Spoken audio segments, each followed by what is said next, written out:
Hello friend, welcome to my channel exam store. Friend, सिर्फ आपके लिए NTPC and group D railway के जिसमें भी लगभग जीके के क्वेश्चन पूछे जाने वाले हैं मैं आज आपको कराने वाला हूं। ऊपर देख सकते हैं, जैसा कि आपको मैंने थंबनेल में दिखाया है, रेलवे एनटीपीसी के जितने भी लगभग जीके के क्वेश्चन पूछे गए हैं सारा इस वीडियो में हम लोग करने वाले हैं। तो फ्रेंड, जिन लोगों ने इस वीडियो को देख लिया, मैं दावे के साथ कहता हूँ कि उनका जीके जीएस में एक भी क्वेश्चन गलत नहीं होगा। और जिन लोगों ने इस वीडियो को स्किप कर दिया उनका जो है पेपर अब पता नहीं कैसा हो, भगवान जाने। बाद में ये मत बस कहिएगा कि मैंने वीडियो नहीं देखा, क्योंकि आपके लिए सिर्फ लाया जा रहा है रिवीजन बैच के रूप में आरआरबी एनटीपीसी 2020 एग्जाम के लिए बिल्कुल लेटेस्ट पैटर्न पे है, जो परीक्षा से रिलेटेड क्वेश्चन आपको दिया जा रहा है। तो अभी तक आपने मेरे चैनल को सब्सक्राइब नहीं किया है तो पहले जाकर चैनल को सब्सक्राइब कर लीजिए, वीडियो को लाइक कर दीजिए, क्योंकि एग्जाम स्टोर लगातार आपके लिए लेटेस्ट अपडेट और प्रतियोगी परीक्षाओं की भी तैयारी कराता है। तो वीडियो स्टार्ट करते हैं, लेट्स चेक इट। तो फ्रेंड, जैसा कि हम लोग देख पा रहे हैं, आरआरबी एनटीपीसी 2 अप्रैल 2016 का शिफ्ट फर्स्ट का ये पेपर है, जिसमें हम लोग जीके जीएस को क्वेश्चन करने वाले हैं। तो फ्रेंड, इस वीडियो को इतना शेयर कर दीजिए कि आपके सारे फ्रेंड के पास पहुंच जाए, जिससे वो लोग भी परीक्षा की तैयारी अच्छे से कर पाएँ। तो चलिए हम लोग वीडियो स्टार्ट करते हैं। तो फ्रेंड, ये क्वेश्चन देख सकते हैं, ये दिया यदि तीन संख्याएं 4, 5 और 7 के अनुपात में है और इनका योग जो है 320 है, तो इनमें सबसे छोटी तथा सबसे बड़ी संख्या का योगफल क्या होगा। जी हाँ दोस्तों, ये क्वेश्चन आपकी स्क्रीन पे है और आपसे पूछा जा रहा है। तो तीन जो नंबर दिया है 4x, 5x, 7x equal to 320 दे रहा है। इसको आप लोग जोड़ सकते हैं, 5 4 9 9 7 16x, 16x बराबर हो जाएगा 320 के। और इसको जब हम लोग काटेंगे यहाँ से तो 16 दूनी 32, यानी x की जो वैल्यू आ जाएगी 20 आ जाएगी। ठीक है, अब इसमें x का मान रखेंगे तो जैसे पहला आ जाएगा 20 चौको 80। ठीक है फ्रेंड, यानी 4x बराबर ये हो जाएगा। वहीं हम लोग 5x से निकालेंगे तो ये कितना हो जाएगा, ये 100 आ जाएगा। 25 जा 100, 20 25 100, और फिर साथ में जैसे ही हम लोग करेंगे तो 20 7 140 हो गया। अब आपसे क्वेश्चन को पूछा जाए इनमें सबसे छोटी, तो सबसे छोटी 80 है और सबसे बड़ी संख्या कितनी है, तो 140 है। अब इसमें पूछा जाए इनका योगफल कितना होगा, तो फ्रेंड यहाँ से आप लोग जोड़ के बता सकते हैं। 140 और 80 जब जोड़ेंगे तो कितना हो जाएगा, ये लगभग हो जाएगा 220। और देख सकते हैं 220 जिसमें राइट ऑप्शन हो आप मान लिए 220। यहाँ देख सकते हैं चौथे का बी ऑप्शन बिल्कुल राइट आंसर है, तो चौथे का बी बिल्कुल सही जवाब। वैसे ही हम लोग 7th क्वेश्चन देखने वाले हैं, रीजनिंग से है ये क्वेश्चन। इसमें आपसे पूछा जा रहा है यदि प्लस का जो अर्थ है वो इंटू दे रहा है और माइनस का तो जो अर्थ है डिवाइड दे रहा है, और इनटू का अर्थ जो है प्लस से कोरिलेट कर रहा है और जो डिवाइड है उसको आपका माइनस से बता रहा है। और इक्वेशन आपको दिया है 15 + 7 × 12 भागा 7। इसमें आपको बस प्लस को किससे रिलेट किया, इनटू से, तो हमने 7 कर दिया। और इनटू को किससे, प्लस से, और डिवाइड को किससे कर रहा है, माइनस से। अब इसको सॉल्व कर देते हैं फ्रेंड, तो 15 7 105 ही हो जाएगा और 12 में से 7 जाएगा 5, यानी टोटल कितना हो जाएगा 110 आना चाहिए। किसी ऑप्शन में है तो ए ऑप्शन देख सकते हैं 110 दिखा रहा है, तो बिल्कुल सही जवाब हो जाएगा आप लोग का 110। ठीक है फ्रेंड, ए ऑप्शन बिल्कुल राइट आंसर है। तो फ्रेंड, अगर वीडियो पसंद है तो प्लीज़ चैनल को सब्सक्राइब और वीडियो को लाइक करना बिल्कुल ना भूलें। तो फ्रेंड, ये क्वेश्चन बहुत ही मज़ेदार है, आप लोग देख सकते हैं कंप्यूटर से रिलेटेड क्वेश्चन है। इसमें पूछा जा रहा है कि आधुनिक प्रिंटर की गति को मापने के लिए निम्नलिखित में से कौन सी इकाई का प्रयोग किया जाता है। आपके ऑप्शन है ए अक्षर प्रति मिनट, पंक्ति प्रति मिनट, पृष्ठ प्रति मिनट, शब्द प्रति मिनट। तो ज़्यादातर जो लोग हैं वो WPM वर्ड पर मिनट ही मारते हैं, लेकिन ये गलत है। आधुनिक प्रिंटर के लिए जो सही ऑप्शन होगा दूसरे का सी, पृष्ठ प्रति मिनट। बिल्कुल यहाँ गलती आप लोग कर सकते हैं, तो इस क्वेश्चन को अच्छे से रीड करना है। तो सही जवाब क्या हो जाएगा, सी ऑप्शन, पृष्ठ प्रति मिनट। ठीक है फ्रेंड, हम लोग नेक्स्ट क्वेश्चन की तरफ आगे बढ़ते हैं। फ्रेंड, ये जो है रीजनिंग का क्वेश्चन है, इसमें आपसे पूछा जैसे लॉयन जो है वो दहाड़ता है तो आउल क्या करता है। ठीक है, तो इसका सही जवाब क्या हो जाएगा, जो आउल होता है वो क्या करता है, हु करता है, हुड। तो इसका सी ऑप्शन हुड जो है बिल्कुल सही जवाब हो जाएगा। ओके, तो फ्रेंड, ये क्वेश्चन देख सकते हैं, ये भी रीजनिंग से रिलेटेड है। आपसे पूछा जा रहा है जैसे यूएई, यूनाइटेड अरब अमीरात की जो राजधानी होती है क्या होती है, यूएई यूनाइटेड अरब अमीरात। ठीक है फ्रेंड, अबू धाबी होती है। और इससे आपसे पूछा जा रहा है यहाँ जो करेंसी चलती है उसका नाम दिरहम होता है। तो कोरिया का जो करेंसी होता है उसका क्या नाम होता है, तो फ्रेंड उसका नाम वॉन होता है। क्या होता है, वॉन। तो इसका सी ऑप्शन बिल्कुल राइट आंसर हो जाएगा। तो जितने भी कैंडिडेट इसका सी बता रहे हैं बिल्कुल सही जवाब है। तैयारी अच्छी चल रही है, बस इसी तरह पकड़ बनाए रखें। यहाँ से हम लोग ये क्वेश्चन करने वाले हैं फ्रेंड। इसमें आपसे पूछा जा रहा है जैसा कि a बराबर 1, ईट को लिख रहा है 26, कैसे कोडिंग कर रहा है, जैसे ई की होती है 5 प्लस वैल्यू a की 1, t की 20, इसको ऐड कर दे, 20 + 1 21 और 5 26 हो जाएगा। वैसे ही आपसे सीट पूछा जा रहा है तो इसमें आपको ईट तो पता ही है पहले से 26 और एस की जो होती है वैल्यू वो 19 होती है, इसमें ऐड कर देते हैं। तो 9 6 15 कर 5, हाथ में आई 1 और 2 1 3, तो कितना हो जा रहा है टोटल आपका 9 6 15 का 5, हाथ में आई 1 2 1 3 1 4, तो कितना आ रहा है फ्रेंड 45। देखिए 45 आ चुका है, सेकेंड का ए ऑप्शन बिल्कुल राइट आंसर है। तो जिन जिन लोगों ने इसको निकाल लिया बिल्कुल सही जवाब भी दे रहे हैं। हम लोग आगे नेक्स्ट क्वेश्चन की तरफ मूव ऑन करते हैं। तो फ्रेंड ये क्वेश्चन देख सकते हैं, इसमें आपसे पूछा जा रहा है कौन इसमें से स्टेम सेल का एक प्रकार नहीं है। ऑप्शन है ए नाभि रज्जु, बी ऑप्शन है भ्रूण, सी ऑप्शन है भ्रूण मूली, डी ऑप्शन है मेद। तो सही जवाब जो इसका हो जाएगा स्टेम सेल का प्रकार नहीं है, तो बी ऑप्शन बिल्कुल राइट आंसर है फ्रेंड। जिन लोगों ने बी ऑप्शन बताया बिल्कुल सही जवाब है। नेक्स्ट क्वेश्चन की तरफ हम लोग आगे बढ़ते हैं। फ्रेंड ये क्वेश्चन बहुत इंपॉर्टेंट है, आपसे पूछा गया है महान सम्राट अशोक किस वंश के थे। आपके ऑप्शन है मौर्य वंश, बी ऑप्शन है मुगल वंश, सी ऑप्शन है गुप्त वंश, डी ऑप्शन है चोल वंश। तो सही जवाब क्या हो जाएगा, जितने भी कैंडिडेट मौर्य वंश बता रहे बिल्कुल सही जवाब है, यानी महान सम्राट अशोक जो थे किस वंश से थे, मौर्य वंश से थे। ठीक है फ्रेंड। तो फ्रेंड ये क्वेश्चन देख सकते हैं, मैं आपको दिखाता हूँ। ए और बी साथ मिलकर एक काम को 40 दिन में करते हैं और उनकी काम करने की जो दर का अनुपात है 8:5 है। तो ए उसी काम को अकेला कितने दिनों में पूरा करेगा, आपसे ये पूछा जा रहा है। तो फ्रेंड ए और बी तो 8 और 5 की रेशियो से करते हैं, यानी 13 और कितने 40 दिनों तक, तो टोटल काम कितना हुआ 520 काम हुआ। अब आपसे पूछा जा रहा है ए उसी काम को कितने दिन में करेगा, तो एक जो एफिशिएंसी कितनी है 8 है। अब इसको हम लोग डिवाइड कर देंगे यहाँ से, तो 8 छक्का 48 होता है, 48 और 4 52 हुआ 40, तो 8 बचे कितना हो जाएगा फ्रेंड 40, यानी कितने दिन में एक करेगा 65 दिनों में पूरा करेगा। तो जो भी लोग 65 बता रहे ए ऑप्शन, तो जैसे यहाँ की थर्ड का ए ऑप्शन बता रहा है तो बिल्कुल सही जवाब है। 19 का जो ए ऑप्शन बिल्कुल राइट आंसर है फ्रेंड। इसी प्रकार के क्वेश्चन पूछे जाते हैं, लगभग आप लोग देख सकते हैं एसएससी रेलवे का जो पाठ्यक्रम है इसी पे आधारित है। ज़्यादा आपको हाई लेवल का भी नहीं पढ़ना है, ज़्यादा लो लेवल का, बिल्कुल ईजी टू मॉडरेट रखिए, आपका सिलेक्शन पक्का हो जाएगा।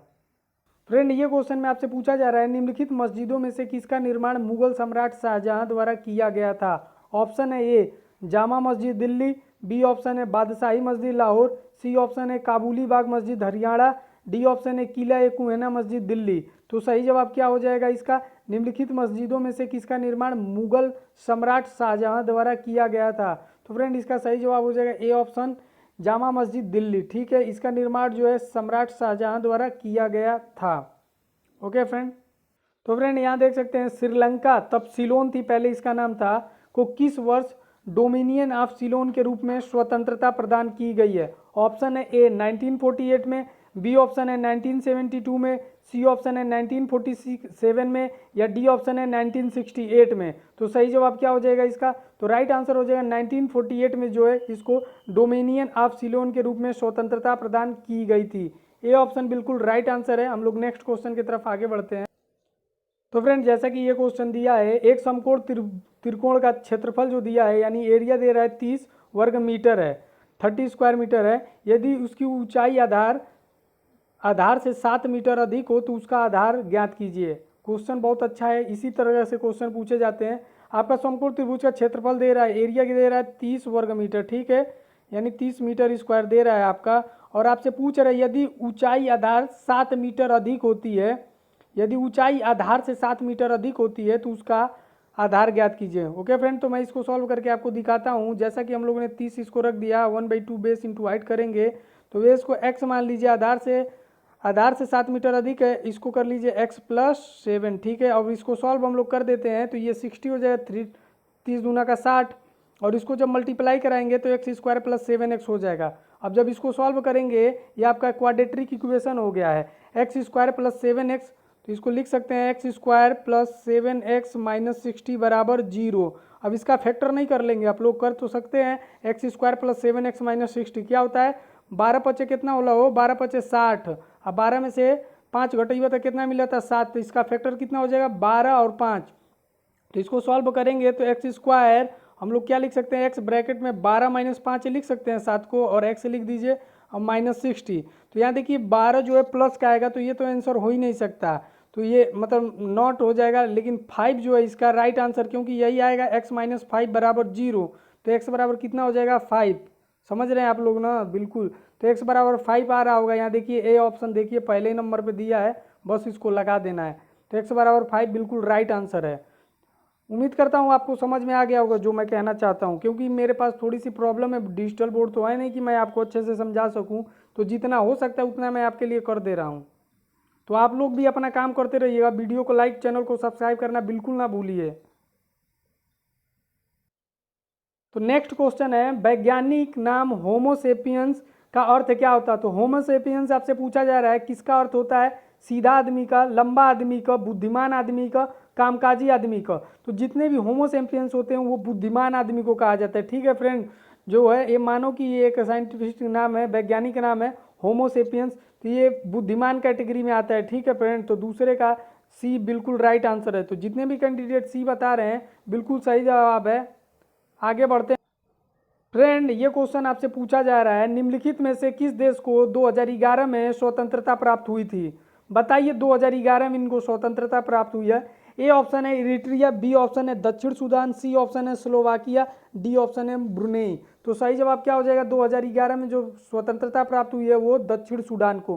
बिल्कुल राइट आंसर है साउथ सूडान। आंख मूंद के एकदम मार के ये पटक के, बी ऑप्शन बिल्कुल राइट आंसर है।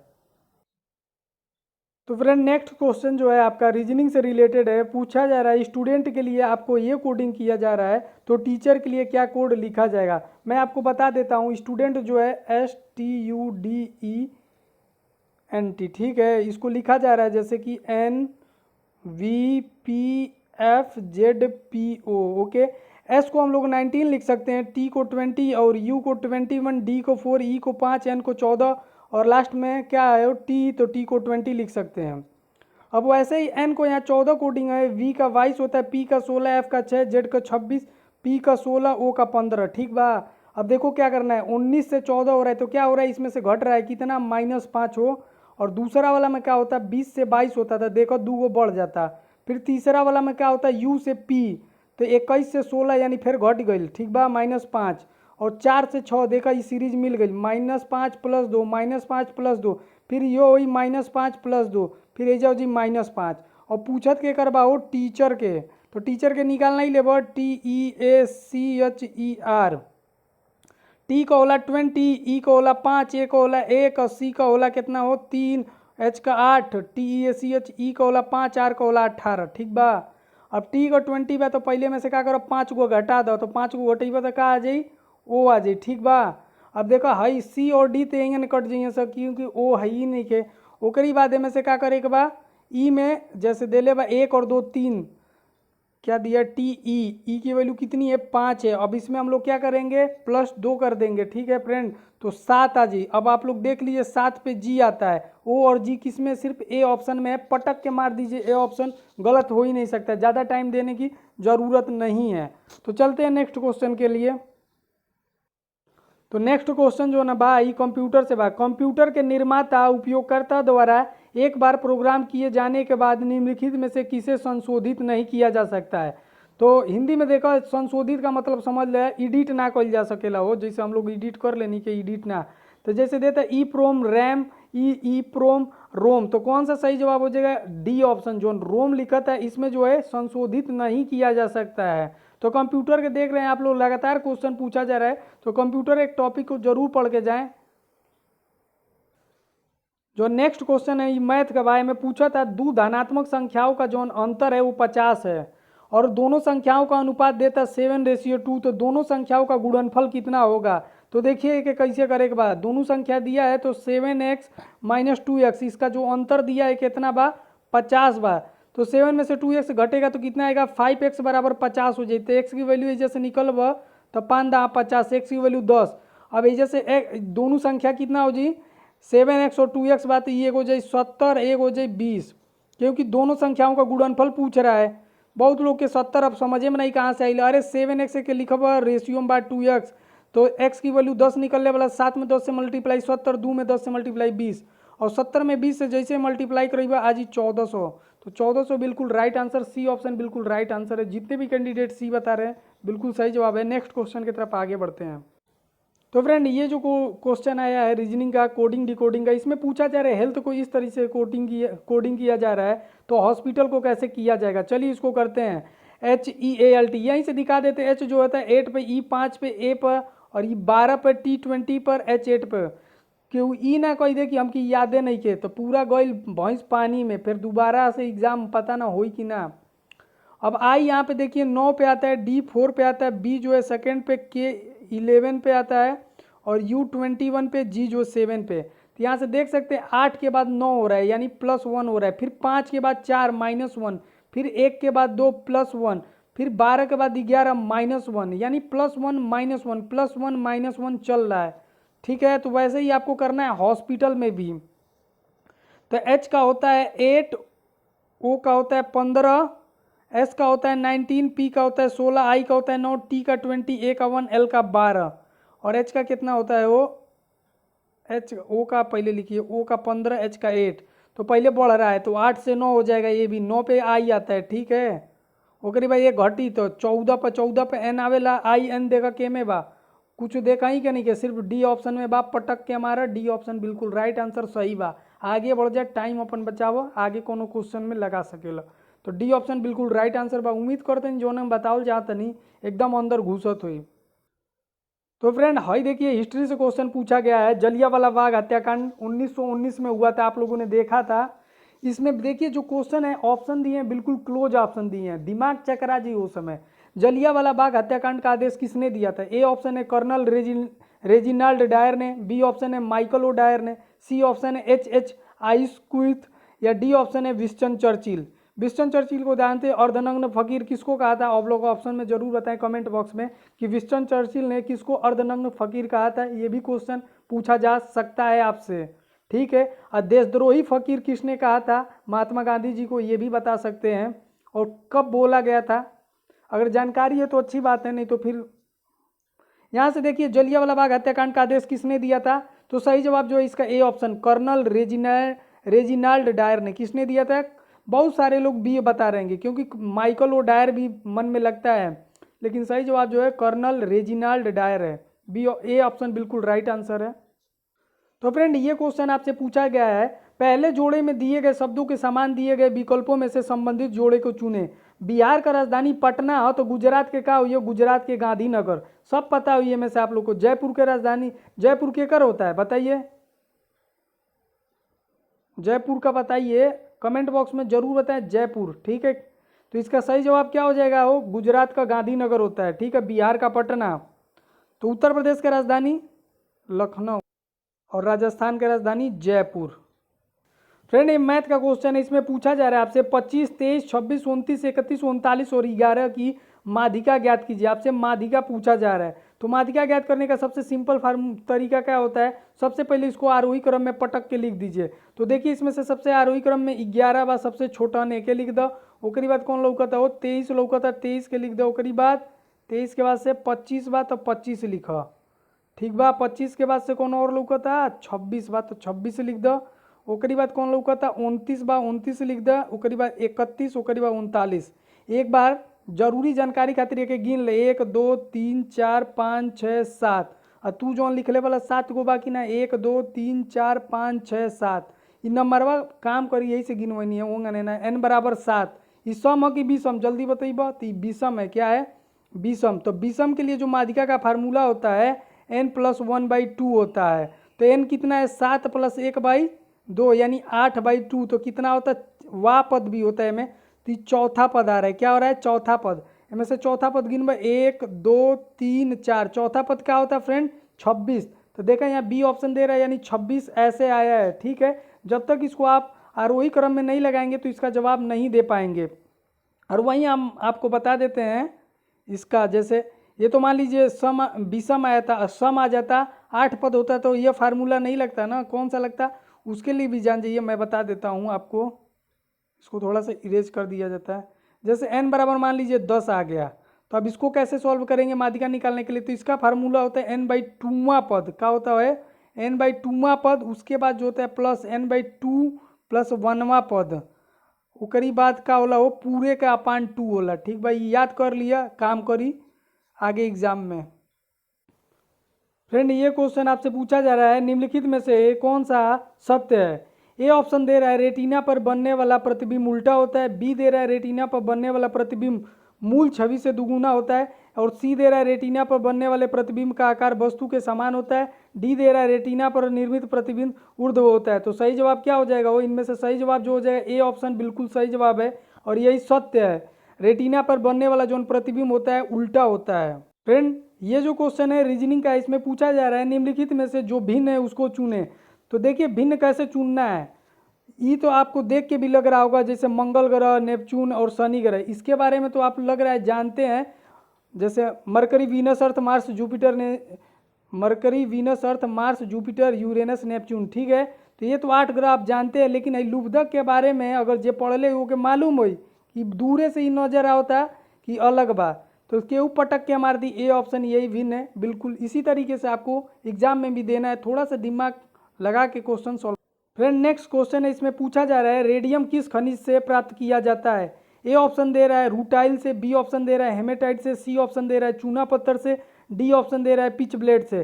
तो रेडियम किससे प्राप्त किया जाता है, पिच ब्लेड से। बहुत लोग के ना पता हो, याद कर लो, काम करिए आगे के।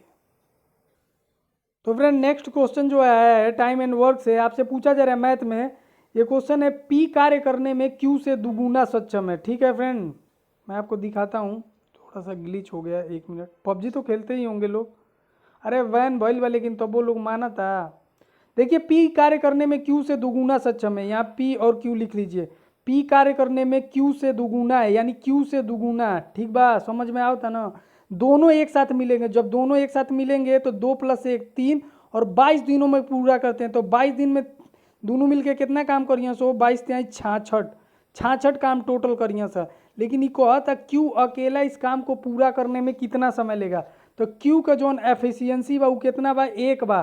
तो क्यू जो है 1 काम करता है, तो 1 की रेट से ही 66 को काम को दिन में करी, 66 दिन में करी। तो देखबो कौन ऑप्शन बा हमें, सी ऑप्शन है 66, पकटक के मार दो, सी ऑप्शन बिल्कुल राइट आंसर बा। बाकी अब कुछ सोच। तो फ्रेंड नेक्स्ट क्वेश्चन है, आपसे पूछा जा रहा है NaCl किसका रासायनिक सूत्र होता है। लगभग बच्चा को पता होगा, अगर वो पढ़ने गया होगा कि NaCl के कहल जाला, दिन भर यूज भी करते होंगे, खाते पीते होंगे। तो NaCl होता है नमक। क्या होता है, नमक। फ्रेंड आप लोग जानते हैं NaCl के बारे में, Na का एटॉमिक नंबर कितना होला, 11, इसको सोडियम बोलते हैं। और Cl जो होता है क्लोरीन होता है, इसका एटॉमिक नंबर 17 होता है। तो याद रखिए, हाली न कर रब से फरियाद, बेटा मांगे कार स्कूटर, बाप रोए, ये सब याद रहे के चाहिए। कम से कम अगर तैयारी करो तो 1 से 30 तक ही याद हो चाहिए। उत्कृष्ट गैस कैसे, हीना, नेहा और Kareena, excuse me Reena, helium, neon, argon, ये सब याद होना चाहिए, तब तो जाके तनी तैयारी करब तो तैयारी में रंग आई। ठीक है, NaCl कितना होता है सब कुछ पता होना चाहिए।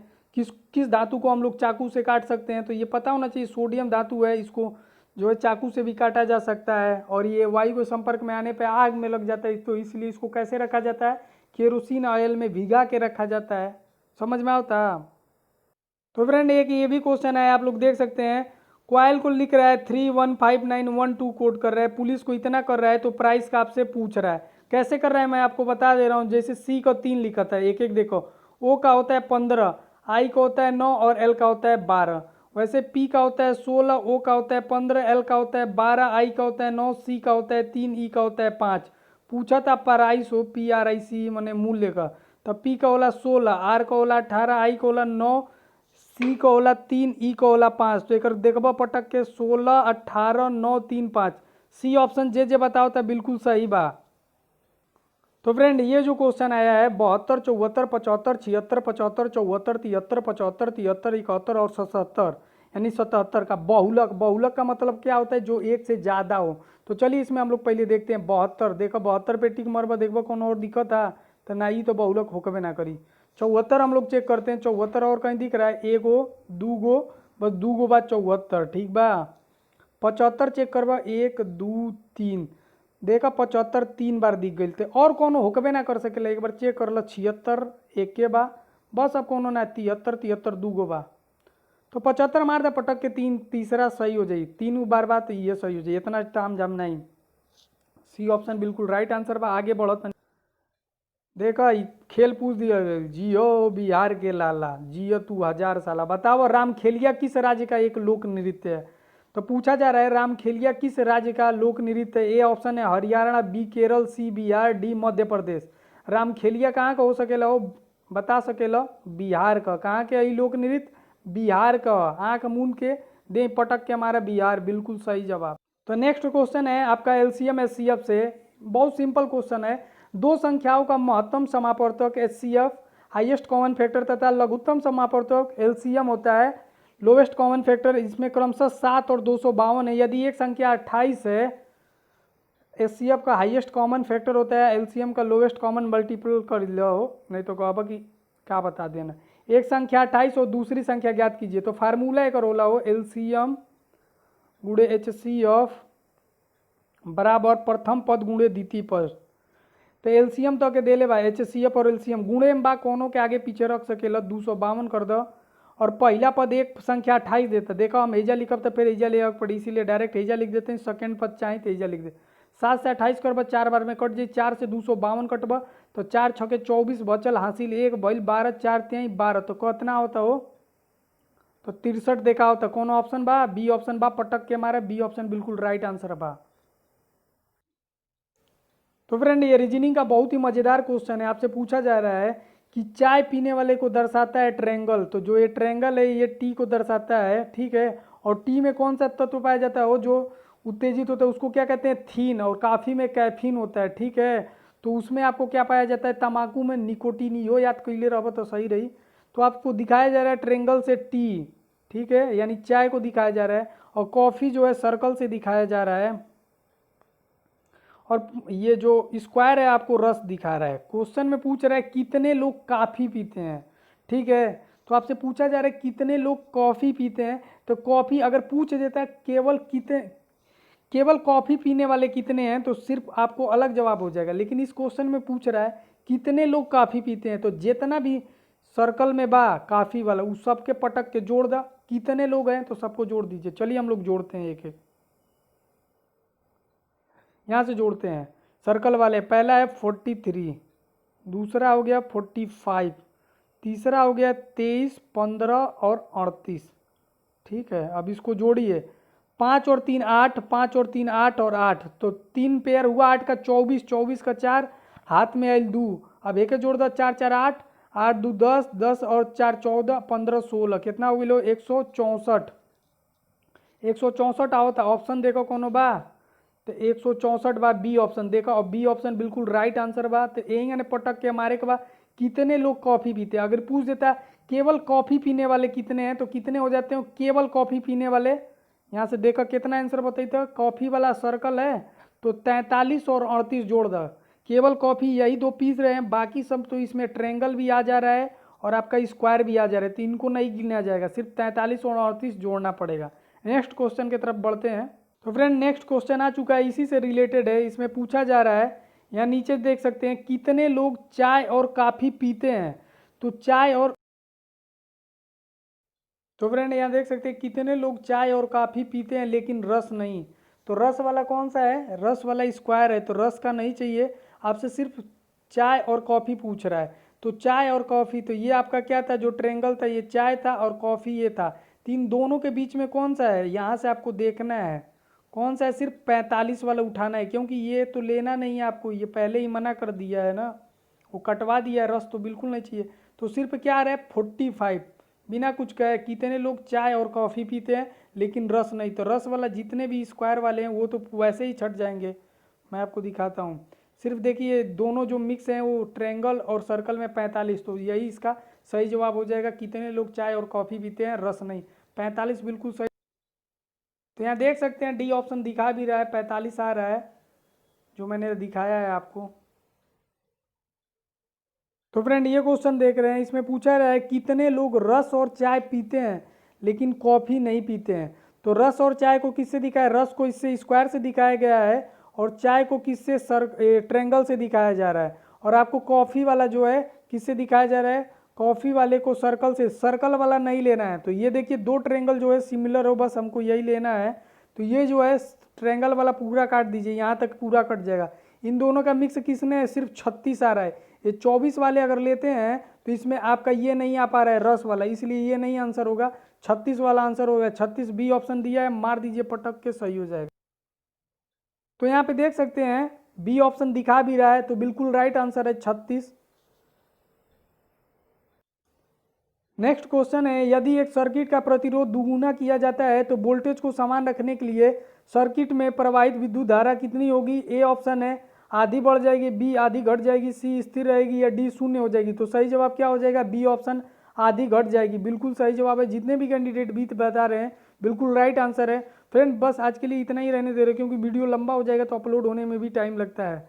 तो आप लोग जल्दी जल्दी सपोर्ट कीजिए कि मैं आपके लिए अच्छा सा लेके आ सकूँ डिजिटल बोर्ड या कुछ भी, जिससे मैं आपको अच्छे से पढ़ा सकूं। तो मिलते हैं फिर नेक्स्ट वीडियो में, तब तक के लिए गुड बाय, टेक केयर, जय हिंद दोस्तों। जरूर बताइए कैसा लगा आपको सेशन। मिलते हैं नेक्स्ट वीडियो में, तब तक के लिए गुड बाय, टेक केयर, जय हिंद दोस्तों, लव यू ऑल।